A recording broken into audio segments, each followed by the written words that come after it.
Hi, I'm Rod Saunders from Jew and Greek. So, 2022 has come to an end, and now the YouTube prophets are coming out with their prophetic videos for 2023.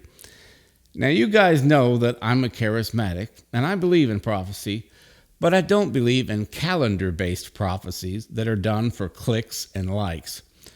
Trump still hasn't been restored to the Oval Office like we were told he would be, and the Republicans didn't make crazy gains in the midterms. To the contrary, it was the worst showing for an opposition party in the midterms in 20 years. So the Christian nationalism Trump prophets kept getting things wrong for 2022, just like they did for 2021. And I expect that to be the case for 2023. I'll probably be addressing this stuff more in the future, but that's enough for now. In early 2022, I decided to start doing videos on music every Monday. I called it Musical Monday. Well, that proved to be difficult to do.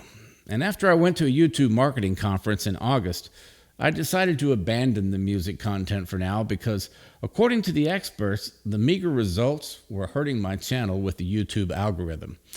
I'll probably start doing music-related videos again sometime and just upload them to my music channel instead. Back in the summer, Roe v. Wade was overturned, and I did a video about that.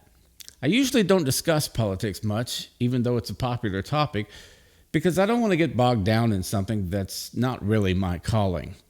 But I do think I'll start talking more about politics in the future, because I often see things that aren't being addressed, where I feel that my experience can benefit others. For example, the church's involvement in politics, it's kind of cyclical. I remember a time when we were led to believe that politics is dirty and Christians shouldn't concern themselves with it. That all changed in 1980 when Ronald Reagan ran against Jimmy Carter and the Christian community seemed to coalesce behind Reagan. Now it seems that things have swung to the other extreme, where a significant chunk of the church world has become obsessed with politics to the point that they can't seem to make a distinction between the kingdom of God and the conservative movement. Those of us who have been around for more than half a century have the benefit of hindsight on these issues.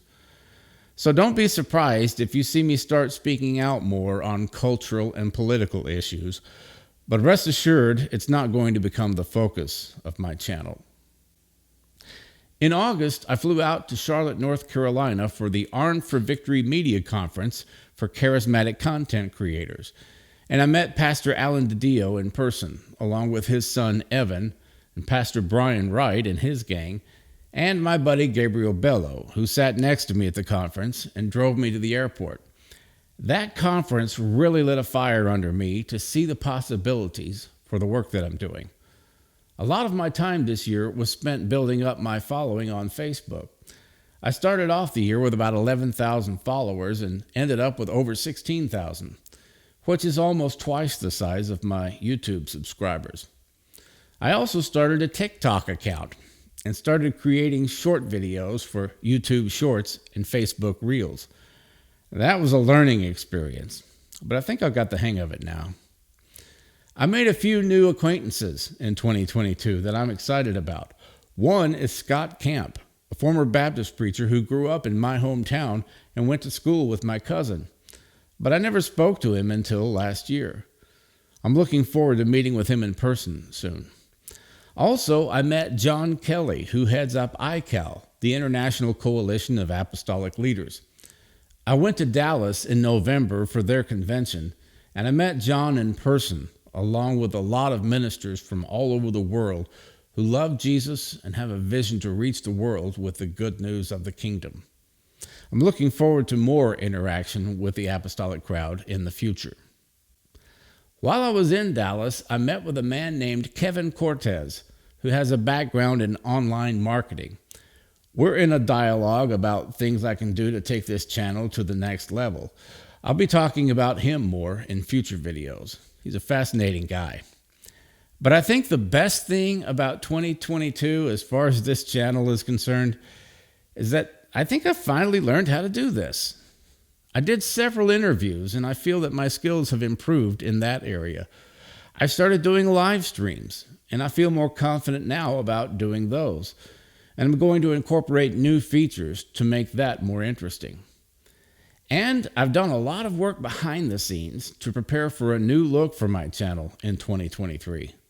I won't say anything more about that for now, but just be prepared for some changes in the very near future.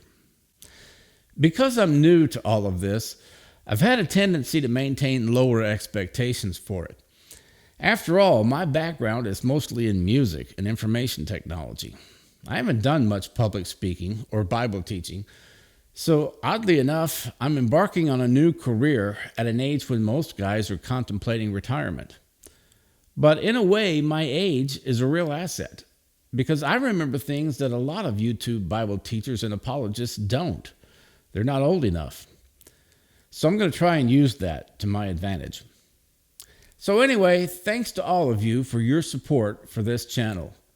My vision is to provide people a charismatic alternative to the Reformed and cessationist views on theology and apologetics. And with your help, we're making a difference. People are starting to see through the unethical and irresponsible tactics of the discernment crowd. As the channel grows, I hope to provide more of this content, as well as discussing things I haven't talked about much, like secularism, intelligent design, and philosophy. I also plan on providing content in other languages to counter the foreign content put out by the haters. With your continued support, we'll see great strides in those areas as well in 2023. So Happy New Year, everybody, and I look forward to seeing you in future videos. God bless.